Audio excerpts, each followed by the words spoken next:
లోకం ముందు పంటి బిగువున బాధను దాచుకుని నవ్వే మనిషి ఒంటరిగా చీకట్లో ఉన్నప్పుడే తన ముసుగుని తీసి హాయిగా ఏడవగలడు.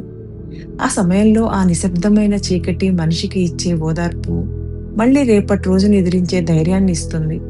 చీకటి అనేది కేవలం వెలుగు లేకపోవడం కాదు, అది మనిషికి దొరికే ఒక సురక్షితమైన ప్రదేశం.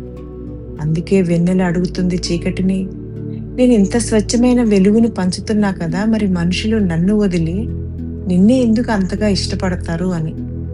చీకటి మౌనంగా నవ్వి, ఎందుకంటే వెన్నెల, నీ వెలుగు మనిషిలోని గాయాలను, కన్నీళ్లను ప్రపంచానికి బహిర్గతం చేస్తుంది. ఆ వెలుగును తట్టుకునే శక్తి అందరికీ ఉండదు, కానీ నేను వారి వ్యధలను నాలో దాచుకుంటాను. నీ వెలుగు గాయాలను చూపిస్తే నా చీకటి ఆ గాయాలకు ఓదార్పునిస్తుంది.